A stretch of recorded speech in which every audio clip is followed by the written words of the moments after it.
पांच के पंच में आपका स्वागत है। चलिए एक एक करके जानते हैं 5 बड़ी खबरें। संसद भवन के बाहर कैसे पप्पू यादव और विपक्ष ने मिलकर जमकर ड्रामा किया है, मैं आपको बताऊंगी। मैं बताऊंगा बांकीपुर उपचुनाव से जुड़ी बड़ी खबर। अगली खबर में बात करेंगे बिहार में 32,000 शिक्षकों की बम्पर बहाली के बारे में। मैं आपको बताऊंगी भरत तिवारी एनकाउंटर में क्या है अब तक का सबसे बड़ा एक्शन। मैं आपको बताऊंगा एक बार फिर क्यों सुर्खियों में आए अनंत सिंह।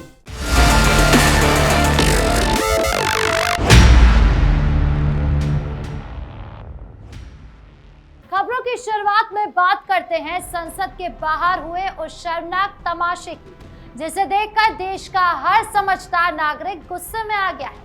एक तरफ अयोध्या राम मंदिर के दान को पूरी तरह पारदर्शी बनाने के लिए कड़े प्रशासनिक और कानूनी कदम उठाए जा रहे हैं, तो वहीं दूसरी तरफ विपक्षी नेताओं ने संसद के बाहर बेहद बचकाना नाटक किया है।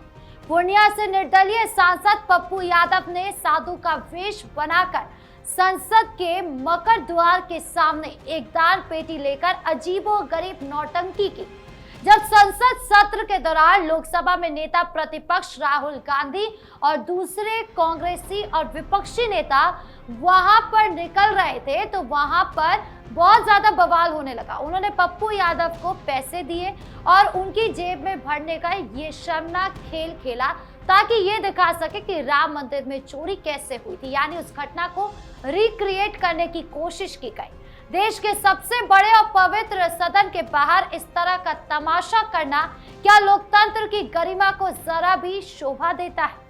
इससे यह साफ जाहिर होता है कि विपक्ष के इन नेताओं को देश के विकास, युवाओं के भविष्य और आम जनता की असली मुद्दों से दूर दूर तक कोई लेना देना नहीं है। इन्हें सिर्फ कैमरे के सामने आकर सस्ती लोकप्रियता हासिल करनी है और अपनी राजनीतिक रोटियां सेकनी है। जब इस घटिया ड्रामेबाजी की देश भर में तीखी आलोचना हुई, तो बाकी विपक्षी नेता भी अपनी नाकामी छुपाने के लिए उल्टे सीधे बयानबाजी करने लगे।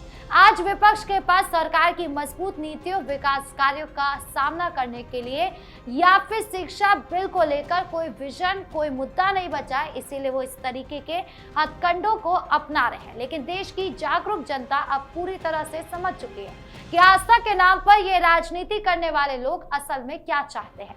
सरकार ने भी दो टूक शब्दों में साफ कह दिया कि इन ड्रामे से कानून और व्यवस्था के रास्ते पर कोई असर नहीं पड़ने वाला है। बांकीपुर उपचुनाव में कम वोटिंग ने प्रत्याशियों की बेचैनी बढ़ा दी है। पिछली बार की तुलना में इस बार और भी कम वोट पड़े हैं। हालांकि इस सीट का इतिहास बताता है कि यहां हमेशा वोटिंग परसेंटेज कम ही रहा है। बांकीपुर में इस बार सिर्फ 35% वोट पड़े हैं। 2025 में 41% वोटिंग हुई थी, लेकिन उपचुनाव में 6% वोटिंग कम हो गए। बांकीपुर की जनता में वो उत्साह नजर नहीं आया जिसे लेकर बड़े बड़े दावे किए जा रहे थे। वहीं वोटिंग खत्म होने के बाद बांकीपुर विधानसभा सीट को लेकर कई एग्जिट पोल भी सामने आ गए और एग्जिट पोल ने पूरे बिहार में खलबली मचा दी। अधिकतर सर्वे में बांकीपुर से जनसुराज पार्टी के सूत्रधार प्रशांत किशोर की जीत का अनुमान लगाया गया। करीब 7 एग्जिट पोल में दावा किया जा रहा है कि बांकीपुर में भारतीय जनता पार्टी को अपने राष्ट्रीय अध्यक्ष नितिन नवीन के किले को बचाने में बहुत मुश्किल हो सकती है। बांकीपुर में मुख्य मुकाबला बीजेपी के नीरज सिन्हा और जनसुराज के प्रशांत किशोर के बीच रहा है। एग्जिट पोल में तेजस्वी यादव की राष्ट्रीय जनता दल भारी संकट में फंसती हुई नजर आ रही है। लोग यह तब कह रहे हैं कि जमानत बचा पाना मुश्किल होगा, क्योंकि जातिगत समीकरण ध्वस्त हो गए। मुसलमान और यादवों ने खेल कर दिया और आने वाले समय में बांकीपुर का जो 3 तारीख को रिजल्ट निकलेगा वो अप्रत्याशित होगा। वहीं स्ट्रांग रूम ले जाने के लिए ईवीएम भी सील कर दिए गए थे, सब पहुंच भी गए हैं।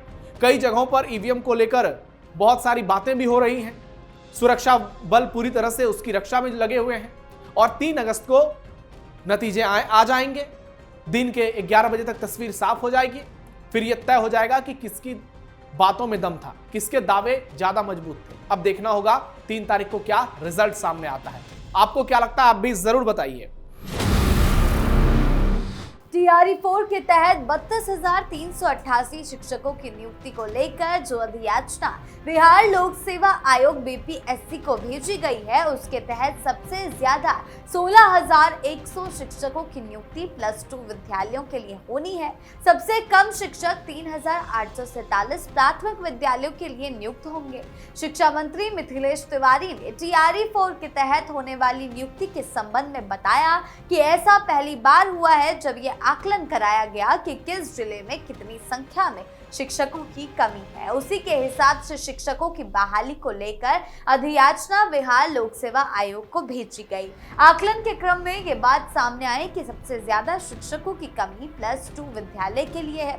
+2 के विद्यार्थियों को पढ़ाने वाले शिक्षक काफी कम है। इसमें भी साइंस स्ट्रीम के शिक्षकों की कमी सबसे ज्यादा है।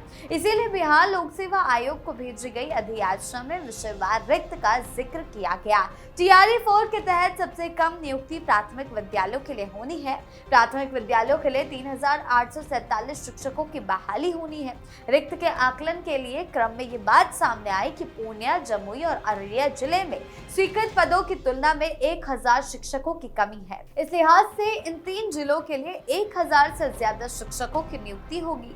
+2 विद्यालय के बाद सबसे ज्यादा नियुक्ति मध्य विद्यालयों के लिए होनी है। BPSC को मध्य विद्यालय के लिए 8,563 शिक्षकों की बहाली होनी है। वहीं माध्यमिक विद्यालय के लिए 3,877 शिक्षकों को नियुक्त किया जाना है। नई नियुक्ति के पहले ही शिक्षा विभाग अन्य विभागों के लिए भी प्रतिनियुक्ति के आधार पर शिक्षक उपलब्ध कराएगा। इनमें अनुसूचित जाति, जनजाति, पिछड़ा वर्ग की देखरेख में चलने वाले विद्यालय हैं। नई नियुक्ति के बाद विभाग को अतिरिक्त शिक्षक उपलब्ध हो जाएंगे। भरत तिवारी पुलिस एनकाउंटर के करीब 1.5 महीने बाद बिहार STF के जवान अक्षय कुमार की गिरफ्तारी हुई है। STF जवान की गिरफ्तारी के बाद भरत तिवारी के माता पिता का भी बड़ा बयान सामने आया, जिसमें उन्होंने इसे न्याय की दिशा में पहली बड़ी कार्रवाई बताया है। 17 जून को भोजपुर के शाहपुर थाना क्षेत्र के बिलौटी गांव में पुलिस कार्रवाई के दौरान भरत तिवारी को गोली लगी थी। बाद में इलाज के दौरान उसने दम तोड़ दिया था। भरत तिवारी एनकाउंटर के बाद परिवार आरोपी पुलिसकर्मियों की गिरफ्तारी की मांग कर रहा था। मामले में FIR भी दर्ज हुई और तब उस वक्त तत्कालीन जगदीशपुर SDPO राजेश कुमार शर्मा, शाहपुर के तत्कालीन थाना अध्यक्ष राजेश मालाकार और STF जवान अक्षय कुमार समेत दूसरे पुलिसकर्मियों के नाम सामने आए। मामले में पुलिस अधिकारियों पर विभागीय कार्रवाई भी हुई। एनकाउंटर के बाद सरकार ने रिटायर्ड जस्टिस विनोद कुमार के नेतृत्व में न्यायिक आयोग का गठन किया था, जिसमें जांच की प्रक्रिया चल रही है और लोगों को बारी बारी से गवाही भी कराई गई।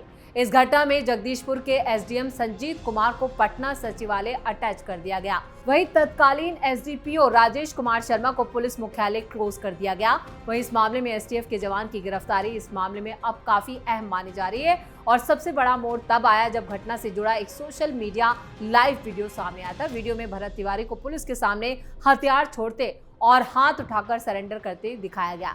परिवार का दावा है कि इसके बावजूद उस पर कई गोलियां चलाई गई। इस वीडियो को जांच के लिए काफी अहम सबूत माना गया। 24 जुलाई को भरत तिवारी के परिवार वालों ने CM सम्राट चौधरी से भी मुलाकात की थी। मुख्यमंत्री सम्राट चौधरी ने परिवार से मुलाकात कर उन्हें इंसाफ का भरोसा दिलाया था। CM ने अपने सोशल मीडिया पोस्ट के जरिए इसकी जानकारी दी थी। उन्होंने कहा था कि स्वर्गीय भरत तिवारी जी के परिवार को न्याय मिलेगा।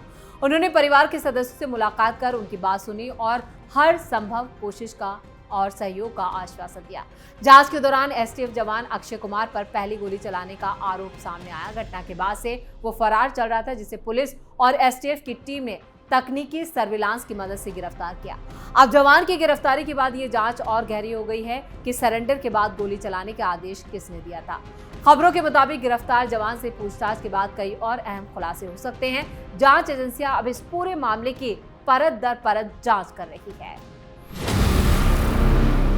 बिहार की राजनीति में अपने दबंग अंदाज और अनोखी बयानबाजी के लिए हमेशा सुर्खियों में रहने वाली मोकामा विधायक अनंत सिंह और छोटे सरकार एक बार फिर सोशल मीडिया पर छाए हुए हैं। इस बार वजह उनका कोई विवादित बयान नहीं है, बल्कि उनका इतिहास का सबसे छोटा राजनीतिक भाषण है। एक जनसभा के दौरान मंच संचालक ने जब भारी उत्साह और नारों के बीच अनंत सिंह का नाम पुकारा तो लोगों को लगा कि बाहुबली विधायक कोई लंबा चौड़ा भाषण देंगे, लेकिन अनंत सिंह ने मंच पर आकर जो किया उसकी कल्पना किसी ने नहीं की थी। मंच से उद्घोषक ने बड़े जोश में ऐलान किया कि अब हमारे बीच अनंत सिंह जी आएंगे और आप सबको संबोधित करेंगे। भीड़ ने तालियों और छोटे सरकार जिंदाबाद के नारे से आसमान को गुंजा दिया। लोग मोबाइल कैमरे ऑन कर रिकॉर्डिंग करने लगे। अनंत सिंह माइक के पास अपने चिरपरिचित अंदाज में चश्मा लगाकर पहुंचे। ठेठ भोजपुरी लहजे में बोले, सब आदमी के प्रणाम कर ही हो। और इतना कहते ही वो तुरंत माइक छोड़कर पीछे मुड़े और अपनी कुर्सी की तरफ चले गए। पूरा भाषण मुश्किल से 5 सेकंड और 5 शब्दों में समाप्त हो गया। कई लोग जब तक अपने फोन का कैमरा ठीक से सेट कर पाते तब तक भाषण खत्म हो चुका था। अनंत सिंह का ये वीडियो सामने आते ही इंटरनेट पर बहस छिड़ गई है। यूजर्स 2 धड़ों में बढ़ गए हैं। अनंत सिंह के समर्थकों का कहना है कि जनता के दिल पर राज करने के लिए लंबे और उबाऊ भाषणों की जरूरत नहीं होती। छोटे सरकार का ये ठेठ अंदाज और सादगी ही उन्हें दूसरों से अलग बनाती है। बड़े बड़े मंचों से दिए गए लंबे भाषण इससे एक वाक्य के सामने फेल हैं। कुछ ने तो मजाक में यहाँ तक लिख दिया कि उनके इस आधे लाइन के भाषण से एनडीए बांकीपुर चुनाव भी जीत सकती है।